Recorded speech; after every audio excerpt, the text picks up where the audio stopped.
Lorsque l'opportunité d'aller à la rencontre de l'immensité du Sahara et de son silence profond se présente à toi, Dame Nature s'évertue alors à dévoiler à son hôte ces merveilleux paysages qui frisent le miracle. Cette immensité désertique inspire et respire vénération, respect et fascination, et oscille entre immuabilité et mobilité. Dans ce vaste espace de transparence, un ballet féerique s'exécute entre vents et sables dans un divertissement éternel, donnant au lieu chaque jour un paysage différent et une multitude de décors d'une magnificence unique.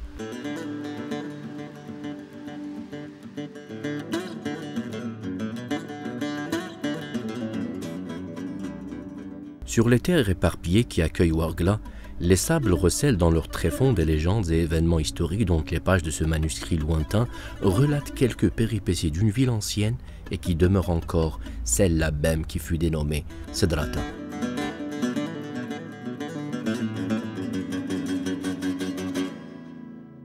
La ville de Sedrata, fondée en l'an 908, correspondant à 296 de l'Hégire, suite au déclin et à la chute de la dynastie des Rustumides, connut un développement dont l'apogée s'étendit jusqu'au XIIe siècle, pour ensuite connaître une période de destruction et de chaos dont furent à l'origine Al-Mansour, le fils du sultan Al-Hammadi.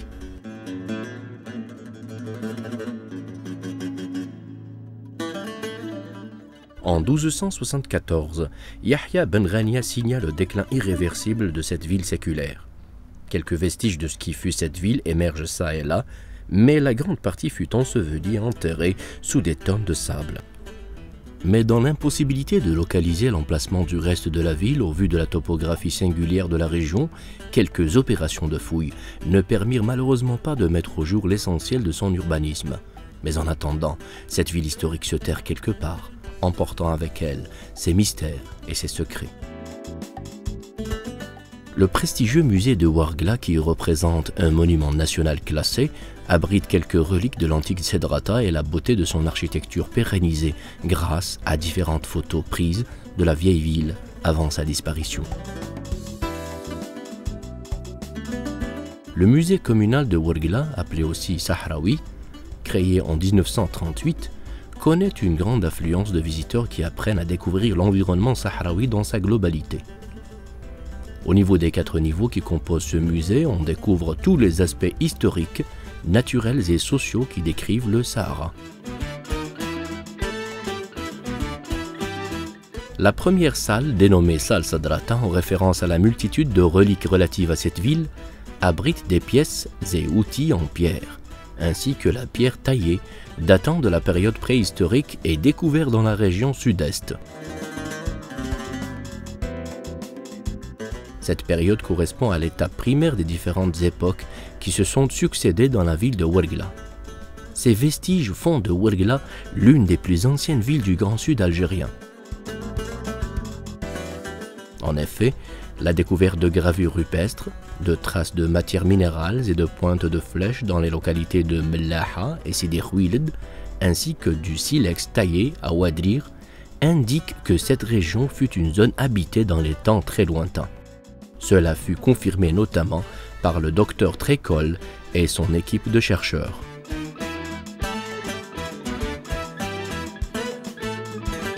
La seconde salle se part des décors et différents compartiments qui composent la maison Sahraoui, d'où son appellation de salle dédiée à la maison Sahraoui.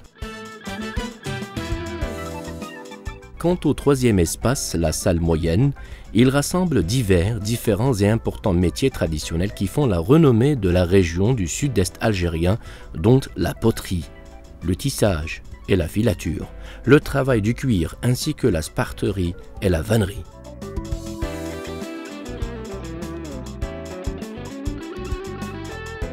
Depuis la nuit des temps, les jeunes prodiges ouarglis excellent dans l'art du filage et du tissage. Elles réussissent à transformer la laine de mouton ou les poils de dromadaire en pièces artistiques à travers lesquelles transparaissent extérieurement leur beauté, leur finesse, et intérieurement, elles cachent un écrin qui préserve tout le détail d'un savoir-faire historique de la région qui remonte aux temps les plus lointains.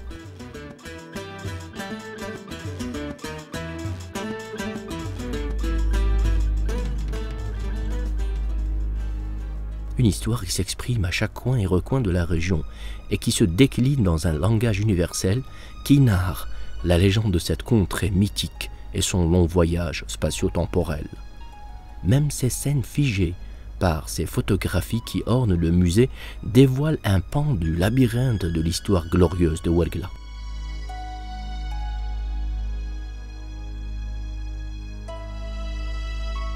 Depuis les temps immémoriaux, cette région fut occupée par les Berbères et les Numides et suscita une réputation jamais démentie chez les historiens, les voyageurs et explorateurs tels Ibn Khaldoun, Ibrahim al-Awamr, Madeleine Rouvillois et Hassan el-Wazzan dit Léon l'Africain.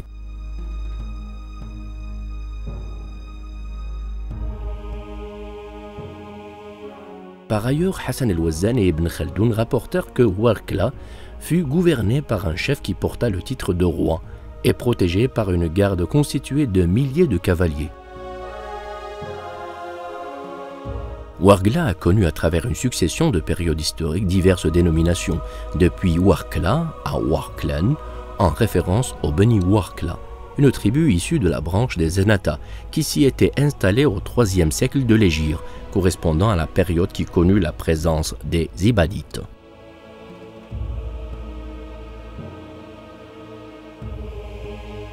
Ibn Khaldoun rapporta également que les Beni Ouarkla bâtirent des qsours rapprochés qui formèrent une fusion donnant lieu à un ensemble d'habitations qui porta leur nom et dont la population était dirigée par un chef dénommé le sultan, en la personne de Abou Bakr ben Moussa ben Slimane.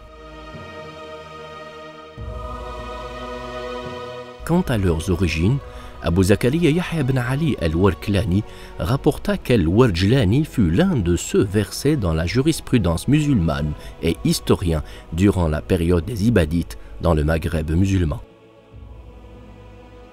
À la faveur de sa position géostratégique, Ouargla avait connu une intense et prospère activité économique qui avait duré pendant de nombreuses années. Mais cette embellie attisa la jalousie et l'envie de nombreux occupants, tels Al-Mu'izz ben Zili, l'émir de Qayrawan, et Al-Mansour ben Sultan al-Hammadi al-Nasr, qui fit main basse sur la région de Ouadmiya, où il répandit chaos et destruction, ainsi que Ibn Ghania, qui mena des incursions dévastatrices dans la région de Ouadrir.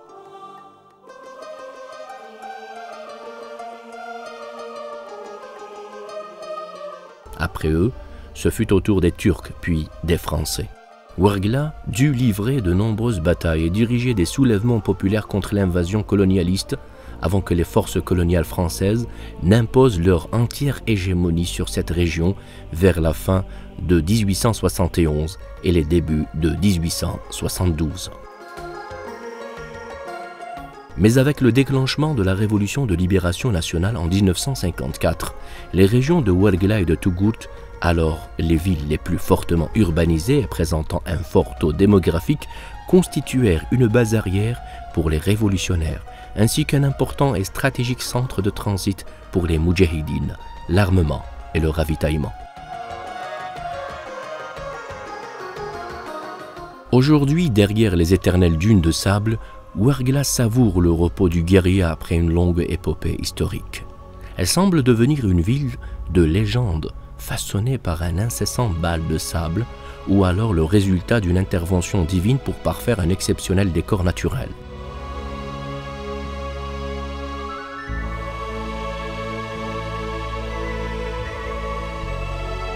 Ta rencontre avec Ouargla est une opportunité singulière dont chaque coin et recoin recèle une caractéristique unique. Même sa position géographique n'échappe pas à ce qui bâtit sa particularité en sa qualité de centre stratégique, alliant en même temps le nord avec le sud et l'est avec l'ouest.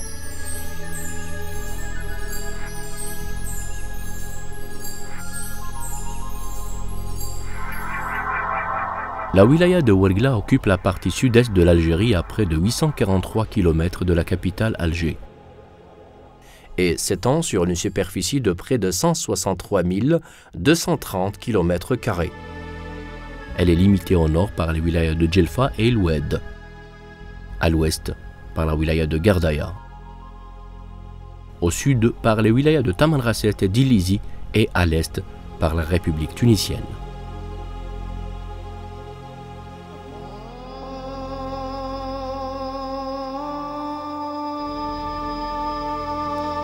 Présentement, Ouargla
Depuis les temps les plus reculés, la région de Ouargla avait acquis une réputation de ville commerciale et commerçante.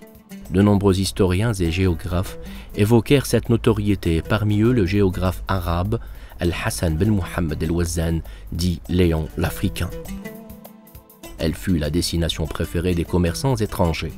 Présentement, cette particularité économique s'incrusta davantage et connut une consolidation inébranlable, confortée en cela grâce à l'entrée de plain-pied de Ouargla dans l'ère de la modernité à la faveur de la densification de son réseau routier, que ce soit les routes communales, wilayales ou nationales, ainsi que ses 3 aéroports d'envergure nationale et internationale.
En adoptant le même style architectural, la nouvelle ville de Ouargla émergea de la terre tel le phénix qui renaît de ses cendres. Ce grandiose projet de la fondation de cette nouvelle ville entre dans le cadre du programme national qui vise la modernisation des villes et le développement des zones urbanistiques.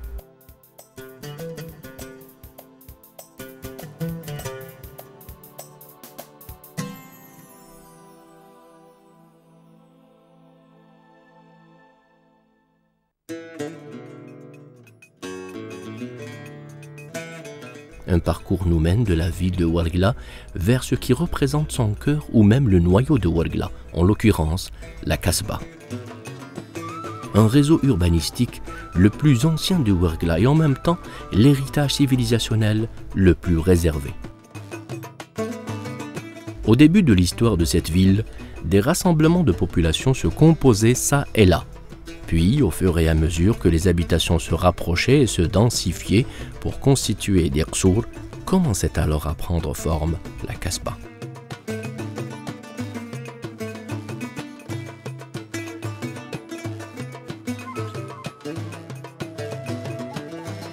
Cet antique ensemble architectural a su défier les aléas du climat et résister à l'usure du temps qui passe pour se dresser tel un témoin vivant et éternel, dont l'histoire de cette civilisation révolue qu'il avait fondée se relaie à l'infini d'une génération à une autre.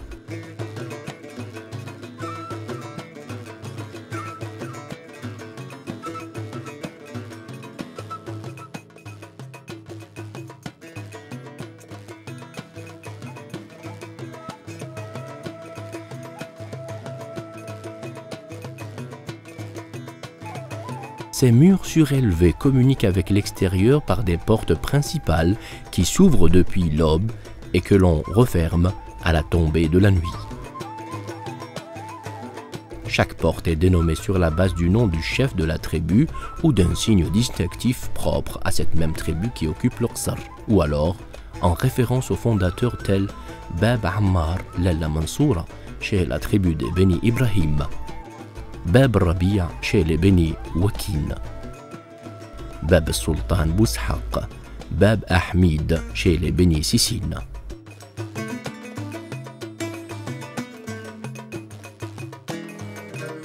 En fait, ce style architectural répond à une nécessité sociale qui puise ses fondements dans la société ouargli à travers la préservation de la pudeur, de la chasteté et de la décence.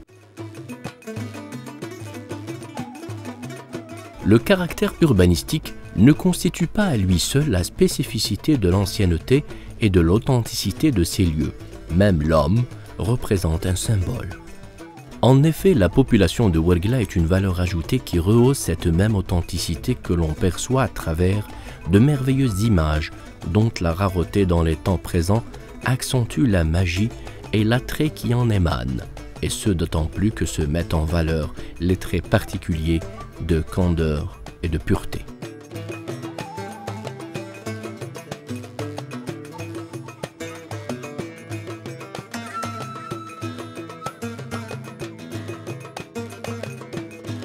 La Kasbah de Ouargla a récemment bénéficié d'une vaste opération de restauration dont la finalité est la préservation du cachet architectural authentique qui représente un précieux héritage historique.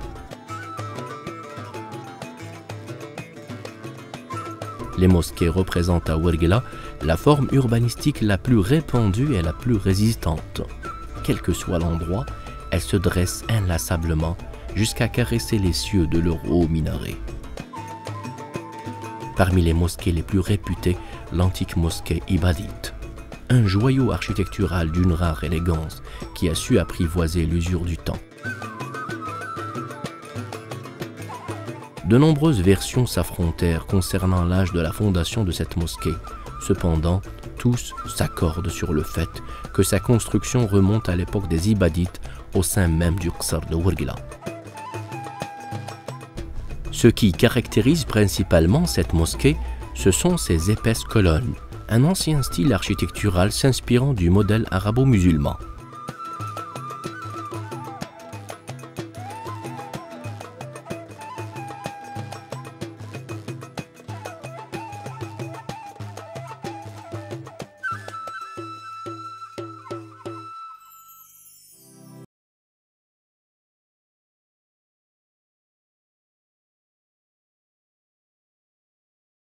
En traversant les cohortes de palmiers, de nombreux vestiges sont éparpillés, des reliques dont l'histoire a gratifié la région pour lui donner l'opportunité de narrer beaucoup de choses sur le passé. Celui de Ouargla et de ses racines profondes, aux côtés du passé également de Ouadrir et de Ouadmiya. Dans ses récits, Hassan el-Wazzan rapporta que Ouargla était une antique ville fondée par les Numides en plein Sahara de la Numidie. alors que pour Ibrahim al-Awamr, Ouargla était une région occupée depuis les temps les plus reculés par une population de Berbères. Cependant, les diverses versions qui alimentent le thème de l'origine de ces vestiges urbanistiques et reliques archéologiques, plus connus sous la dénomination de Qsour, actuellement désertés, les rattachent à une tribu issue d'une branche des Zenata, en l'occurrence la tribu des Beni Ouargla, dont s'inspire l'appellation de la région.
L'aspect transparaît à travers une présence importante de zaouïa et de saints tutélaires. Il s'agit de la zaouïa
Depuis lors, nombre d'étudiants s'y rendaient pour acquérir le savoir.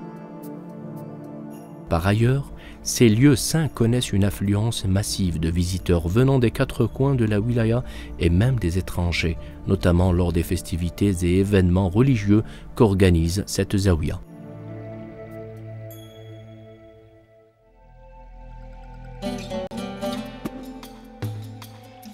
La Zaouia el-Qadiriya est cette autre halte du périple qui nous mène à la connaissance du patrimoine dont s'enorgueillit la wilaya de Ouargla, riche en zaouia et tombeaux.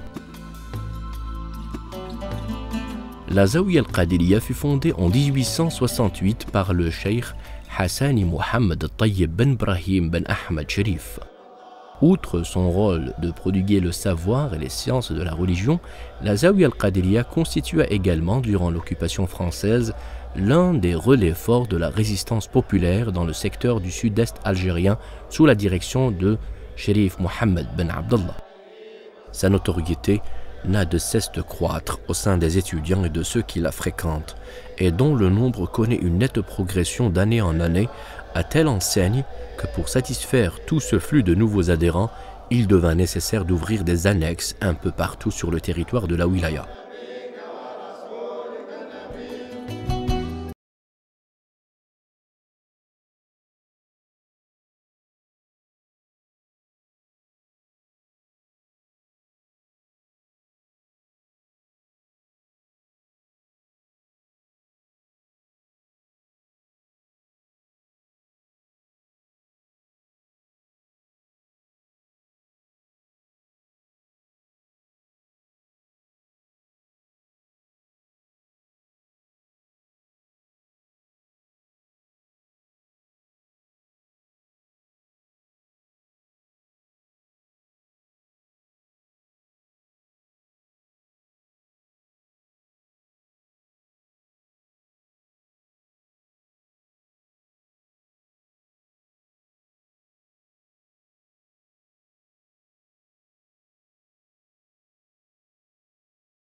La visite qui nous guide à travers les multiples zaouia Kabrit Ouargla nous fait découvrir l'une des plus brillantes zaouias dans la région en particulier et en Algérie en général.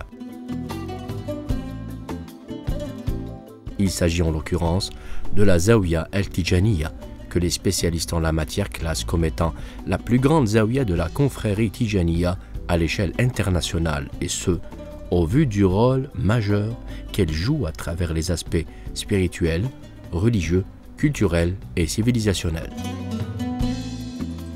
La Zaouia Tijaniya à Timassine fut fondée en 1805, correspondant à 1220 de l'hégire par Sidi el-Hajj Ali el-Timassini, conformément aux recommandations de son grand maître, le précurseur de la confrérie Tijaniya, le cheikh Sidi Ahmed Abou al-Abbas ben Mohammed el-Tijani. Le style architectural de la Zaouia est d'une extrême beauté et élégance, aussi bien à l'intérieur qu'à l'extérieur de l'édifice.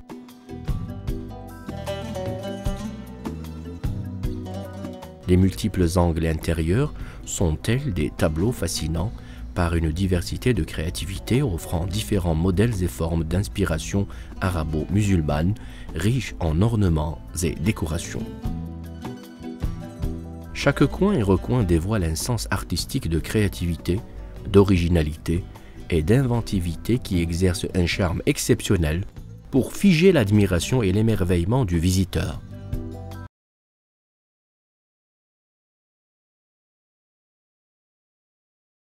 Cette merveilleuse composition architecturale faite d'arcades et de colonnes est l'école coranique rattachée à la Zaouia qui a de nouveau ouvert ses portes en l'an 2000 après de vastes travaux de restauration.